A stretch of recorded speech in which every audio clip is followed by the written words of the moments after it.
Hello, हाय, welcome, नमस्ते। मेरा नाम ऋतिक और हम फिर से बात करने वाले हैं एक और इंटरेस्टिंग कंसेप्ट की। तो ये वीडियो उन बच्चों के लिए मोस्ट इंपॉर्टेंट होने वाली है जिनका या तो बी प्रोग्राम में थर्ड सेमेस्टर का एग्जाम है या फिर जिनका सब्जेक्ट है इंटरमीडिएट माइक्रो इकोनॉमिक्स। तो चलो फिर शुरू करते हैं आज की इंपॉर्टेंट वीडियो। लेसन नंबर 6 की दूसरी वीडियो होने वाली है जहां पर हम बात करेंगे टीपी, एपी और एमपी के बारे में, ठीक है, और साथ साथ relationship between MP and AP, ठीक है। तो शुरू करते हैं आज की वीडियो। और हाँ भाई, जिनको भी इस सीरीज के या फिर इस सब्जेक्ट के नोट्स परचेज करने हैं वो इस नंबर पे 9667836336 पे पेमेंट करके नोट्स परचेज कर सकता है। आगे बात समझो। और साथ साथ अब optimization methods for economic analysis के नोट्स भी बन चुके हैं। जिनको उस सीरीज के नोट्स चाहिए वो भी आप नोट्स परचेज कर सकते हैं। वहां पे तीन चीजें कवर होंगी हमारी। एक तो उसके न्यूमेरिकल क्वेश्चंस, मतलब वहां पे क्वेश्चंस काफी ज्यादा है, जितनी थ्योरी उतने क्वेश्चन भी हैं, साथ साथ थ्योरी और साथ साथ प्रीवियस ईयर के जो इंपॉर्टेंट क्वेश्चन है वो भी आपको उसी सीरीज के अंदर मिल जाएंगे। आई बात समझ में? तो चलो फिर शुरू करते हैं आज की वीडियो। तो पहले समझते हैं एवरेज प्रोडक्ट और मार्जिनल प्रोडक्ट होता क्या है। तो एक एक करके मैं तीनों बातों क्लियर करता हूं। वैसे मैंने इसको पिछली वीडियो के एंड में भी कवर किया था, एक बार फिर देखते हैं। टीपी, एपी और एमपी होता क्या है। टीपी यानी कि टोटल प्रोडक्ट, यानी कि जब मैं अपने सारे यूनिट्स यूज कर लूं प्रोडक्शन फंक्शन के, यानी कि सारी लेबर यूज कर लूं, सारी मशीनरी यूज कर लूं, तब मैं जितना आउटपुट प्रोड्यूस कर सकता हूं उसको हम क्या बोलते हैं, टोटल प्रोडक्ट, ठीक है। जैसे कि मान लो मैंने कोई मार्कर बना रहा हूं, मैंने अपनी मशीनरी यूज कर ली, मेरे पास 5 मशीनरी है, जितनी लेबर है सारी लेबर यूज कर ली और मैं बना पा रहा हूं 1000 मार्कर की यूनिट्स। तो ये हो गया हमारा टोटल प्रोडक्ट। अब समझते हैं, इसी कंसेप्ट को मैं डीप में समझाऊंगा बिल्कुल। अब समझते हैं एपी को। एपी क्या होता है, यानी कि पर यूनिट। जैसे मान लो अब मैंने अभी अपन बात करते हैं टीपीएल और एपीएल की। अब ये 1000 मार्कर जब बनाए ना, मैंने यूज किए 100 लेबर, ठीक है। 100 बोलो, चलो सपोज 10 लेबर यूज किया मैंने, 10 लेबर यूज किया। लेबर कितने मेरे पास 10 है, यानी कि 10 मजदूर थे, 10 इंप्लॉय थे मेरे पास, जिनकी हेल्प से मैंने 1000 मार्कर बनाए। मैं फिक्स्ड कॉस्ट की बात नहीं कर रहा, इसलिए मैंने पे एल लगाया है। एल यानी कि ये बात कर रहा हूं मैं शॉर्ट रन प्रोडक्शन फंक्शन की, जहां पे लेबरों को बढ़ा के प्रोडक्शन बढ़ाई जाती है, ठीक है। मैं बात कर रहा हूं एपीएल की। तो एपीएल यानी कि पर लेबर कितनी प्रोडक्शन बढ़ा रहा है। तो मैंने देखा कि अगर 10 लेबर है मेरे पास और मैं 1000 मार्कर बना रहा हूं, इसका मतलब कहीं ना कहीं एक लेबर 100 मार्कर बना रहा है। तो यहां से हमारा एपी क्या आएगा, ये आता है हमारा 1000 बटे में 10, यानी कि 00 बटे 100, यानी कि एक लेबर 100 मार्कर बना रहा है। तो एवरेज प्रोडक्ट कितना हो गया, 100। इसका आता है एमपी। एमपी यानी कि अगर मान लो मैं एक लेबर और बढ़ाता हूं, जब 10 लेबर थे तो 1000 मार्कर बने, और 11 लेबर कर दो तो कितने बनेंगे, 1100। सिंपल सी बात है। तो ये हमारा क्या हो गया, मार्जिनल प्रोडक्ट। यानी कि अगर मैं लेबर की यूनिट को इंक्रीज करता हूं, एक एडिशनल यूनिट इंक्रीज करता हूं, तो उससे मेरी प्रोडक्शन पे कितना फर्क पड़ेगा, कितनी एडिशनल यूनिट प्रोड्यूस होगी, उसको हम बोलते हैं मार्जिनल प्रोडक्ट। आई बात समझ में? तीनों चीजों उम्मीद आपको क्लियर होगी।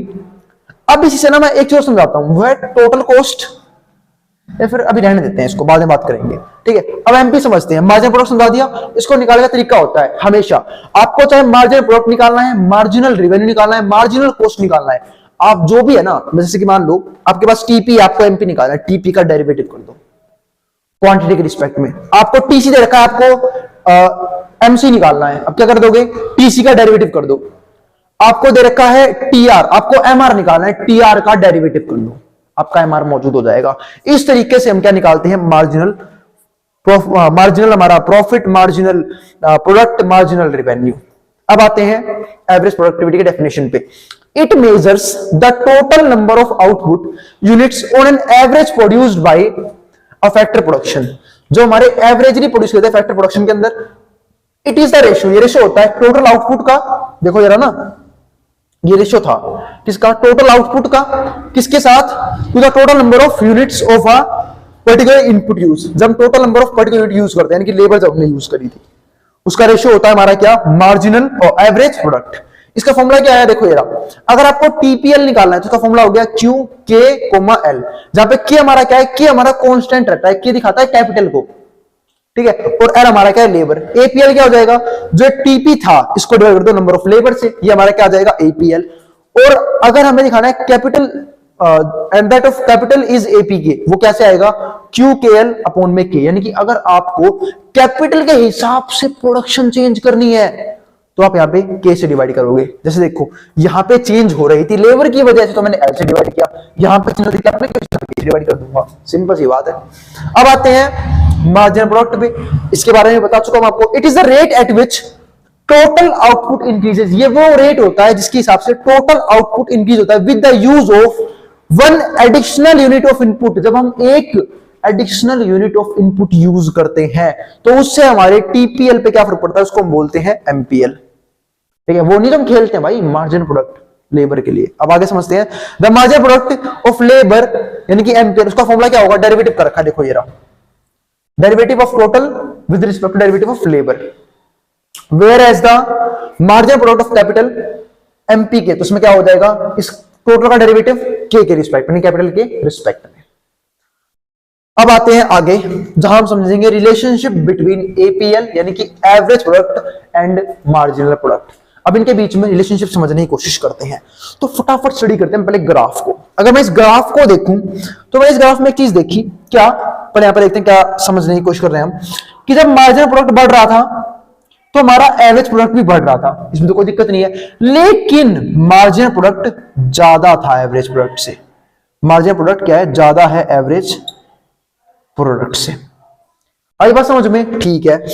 जब मार्जिनल प्रोडक्ट गिरने लग गया एपीबी, देखो जब मार्जिनल प्रोडक्ट हमारा क्या हो गया, मैक्सिमम था, ठीक है, उसके बाद गिरने लग गया, गिरने के बाद वो हमारा क्या हो गया, एपीएल भी गिरना शुरू हो गया।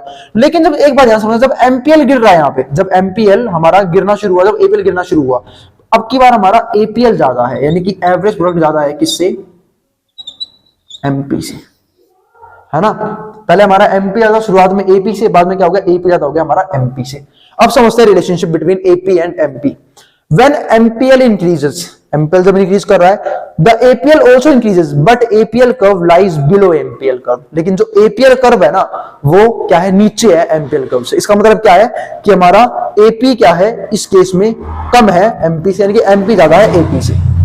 अब आते हैं दूसरे पॉइंट पे, MPL reaches as its maximum and starts falling before APL do intersect APL, यानी कि जब हमारा एमपीएल बढ़ रहा होता है वो बिना इंटरसेक्ट किए हुए एपी को डिक्रीज करना शुरू कर जाता है, यानी कि बिना उसको छुए वो पहले डिक्रीज करता है और डिक्रीज करने के बाद वो इंटरसेक्ट करता है इसको। ठीक है, ये बात यहां पर लिखा हुआ है, MPL reaches as its maximum and starts falling before APL do and intersect APL curve at its maximum, इससे पहले कि वो एपीएल को उसके मैक्सिमम पे काटे। अब तीसरा point, when ampere is falling, जब एम्पियर फॉल करना शुरू कर गया तो एपीएल भी गिर रहा है, APL also falls but APL यानी कि एपी जो कर्व है, curve lies above the MPL curve. ये हमारे पास क्या है, तीन रिलेशनशिप किसके बीच में, एमपीएल और एपीएल। अब थोड़ा सा बात कर लेते हैं रिवेन्यू के ऊपर और कॉस्ट के ऊपर, जो मैंने यहां पे छोड़ दिया था। अब आते हैं रिवेन्यू के ऊपर। मैंने यहाँ पे 1000 मार्क करवाने की बात करी, तो क्वांटिटी कितनी बन रही है, 1000। मैं एक का प्राइस मान लेता हूं 20 की, यह है एसपी यानी कि सेलिंग प्राइस, कितना है 20। तो टोटल रिवेन्यू का मतलब पता है क्या होता है, कि आप क्या मतलब, जब एक ऑर्गेनाइजेशन या फिर एक कंपनी, एक फर्म अपने सारे यूनिट्स सेल कर देती है, उसे कितना पैसा उसके पास आता है। तो जब मैं यहां से इसको मल्टीप्लाई कर दूंगा तो कितना हो जाएगा, 2 1 0 और 3 0, ये 20,000। ये हमारे पास क्या आ गया, टोटल रिवेन्यू, कितना पैसा इकट्ठा हुआ उसके पास। ठीक है, अगर मैं इसके बाद बात करूं टोटल रिवेन्यू के बाद, ठीक है, तो ये तो है क्वांटिटी मल्टीप्लाई में एसपी 20,000, तो ये तो क्या हमारे पास टोटल रिवेन्यू। लेकिन आपको मार्जिनल निकालना है, लेकिन मान लो कंपनी 1000 की बजाय अब 1001 मार्कर बेचती है, तो 1001 इंटू 20 यानी कितना पैसा इकट्ठा होगा, 20,020 रुपए। अब ये हमारे पास जो एक्स्ट्रा फर्क पड़ा है ना टीआर पे, इसको बोलते हैं मार्जिनल रिवेन्यू। देखो जब हमने एक क्वांटिटी और बेची तो टोटल रिवेन्यू पे जो फर्क पड़ा है वो क्या पड़ा है, 20 रुपए का, उसको हम क्या बोलते हैं, मार्जिनल रिवेन्यू। अब मैं बात कर रहा हूं एवरेज की। एवरेज रिवेन्यू हमेशा कैसे आता है, एवरेज का फॉर्मूला सिंपल होता है, उसका टोटल लो डिवाइड कर दो क्वांटिटी से, यानी कि TR upon Q. Total revenue कितना आया था, 20,000 अपॉन में क्वांटिटी कितनी थी, 1000, 3 0 कट की, ये 20 हमारा क्या है, पर एवरेज रिवेन्यू यानी कि पर क्वांटिटी का प्राइस, ये 20 आया है। आई बात समझ में, बात है भाई, ये तो हमने पहले ही देख रखा था, लेकिन क्या इस पे फर्क पड़ता है? कई बार फर्क पड़ जाता है भाई। फर्क पता है कब पड़ता है? जब हम अलग अलग क्वांटिटी को अलग अलग रेट पे सेल करते हैं, उस टाइम पे फर्क पड़ता है इन केसेस में। इसके बाद लास्ट टॉपिक है कॉस्ट का। जैसे मान लो क्वांटिटी अभी भी क्या है 1000, लेकिन एक का सीपी यानी कॉस्ट प्राइस बनाने पे जो खर्चा आ रहा है, यहाँ पे सीपी नहीं, मैं कॉस्ट प्राइस देता हूं सीधा यहाँ पे, कि बनाने पे जो कॉस्ट आ रही है वो आ रही है 15 रुपए। तो मार्केट कितने बनेगा एक? ठीक है, टोटल कॉस्ट कितना आएगा हमारे पास? 15,000। ठीक है, यहां से अपना प्रॉफिट भी निकाल सकते हो। प्रॉफिट का फॉर्मूला क्या होता है? टीआर माइनस में टीसी, है ना। अगर आपसे पूछे कि प्रॉफिट का फॉर्मूला बताओ मेरे भाई, तो सिंपल बता देना, टोटल रिवेन्यू माइनस में टोटल कॉस्ट, माइनस कर दो, आपका क्या आ जाएगा? Total profit. तो कितना आ गया टोटल? यहां से कितना आ गया? 15,000। ठीक है, और अगर मैं यहां से टोटल कॉस्ट, आपको मार्जिनल निकालनी है।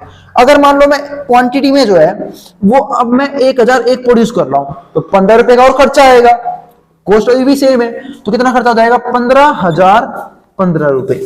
तो जो एडिशनल खर्चा और हुआ है ना 15 का, इसको हम क्या बोलते हैं? Marginal cost. अब बात करो एवरेज कॉस्ट की, वो भी सिंपल सा फॉर्मूला है, आपको निकालना है एसी यानी कि एवरेज कॉस्ट। टोटल कॉस्ट कितनी आई है? 15,000। इसको डिवाइड कर दो क्वांटिटी से। क्वांटिटी कितनी है? क्वांटिटी है 1000 यार, 3 कटी 15 हमारा आंसर हो गया, एवरेज कॉस्ट हमारा आ गया। तो ये हो गया हमारे पास कितना? 15। अब बढ़ते हैं एक और टॉपिक पे, ये तो हो गया हमारे पास। ठीक है, एवरेज कॉस्ट भी आ गई हमारी। अब हम क्या निकाल सकते हैं यहां से? Total profit. टोटल प्रॉफिट अगर मैं यहां से बात करूं कितना आया था? देखो, टोटल कॉस्ट 15,000 और टोटल रेवेन्यू 20,000, टोटल प्रॉफिट कितना आ गया? 5,000। तो ये तो आ गया टोटल प्रॉफिट 5,000। और सबको दिख रहा होगा यहाँ पे कि पर यूनिट कितना बच रहा है। अगर एक मार्कर पे कॉस्ट आ रही है 15 रुपए, ठीक है, एक मार्कर कॉस्ट आ रही है 15 रुपए और बेच रहा हूं 20 रुपए का, तो एक पे कितने बचे? 5 रुपए। तो सबको पता है कि एवरेज कितना आएगा? 5 रुपए। फिर भी निकाल देते हैं। 5,000 का प्रॉफिट कितने मार्कर पे? 1000 मार्कर पे, तो एक मार्कर पे कितना आएगा? क्वांटिटी डिवाइड कर दो, 3 हो गई, 5 रुपए का प्रॉफिट आ गया। एडिशनल प्रॉफिट कमाना है तो एक सिंपल सी बात है कि जब हमने 1000 मार्कर सेल किए, जब हमने 1000 मार्कर सेल किए तो हमारे प्रॉफिट कितना आया? 5,000। ठीक है, जब मैं 1001 बेचूंगा तो कितना प्रॉफिट होगा? 5,005 रुपए। तो ये जो 5 रुपए का एडिशनल प्रॉफिट हुआ, इसको हम क्या बोलते हैं? Marginal profit. तो पिछली वीडियो में मैंने एग्जांपल लिया था, इस बार वीडियो में मैंने एग्जांपल लेके समझा दिया है अच्छे से। TP, MP, AP, TR, MR, AR, TC, MC, AC. ठीक है, या फिर बात करूं total profit, marginal profit, average profit, सबके बारे में बता चुका हूं अच्छे से। आई बात समझ में? मिलेंगे फिर भाई अगली वीडियो में, जहां पे हम बात करेंगे इसके आगे आने वाले कंसेप्ट्स के ऊपर। तो 2 वीडियोस बन चुकी हैं, 4 से 5 और वीडियो बनेंगी इस चैप्टर के अंदर। 3-4 वीडियो और बनाऊंगा, उसके बाद हमारा ये वाला चैप्टर भी खत्म हो जाएगा, साथ साथ हमारी सीरीज भी खत्म हो जाएगी। उम्मीद है आपको किसी भी कंसेप्ट में, किसी भी चीज में कोई भी दिक्कत नहीं आ रही है। फिर भी कोई रह जाए, कोई भी सजेशन हो, आप नीचे कमेंट बॉक्स में कमेंट कर देना, मैं पूरी कोशिश करूंगा उस क्वेरी को रिजोल्व करने की। और भाई जिसको भी इस सीरीज के या फिर optimization methods for economic analysis के नोट्स चाहिए, वो इस नंबर पे कांटेक्ट करके वो नोट्स ले सकता है। मैं रहा हूं बोर्ड के सामने से, जिसको जो उतारना है वो उतार ले, मैं रहा हूं।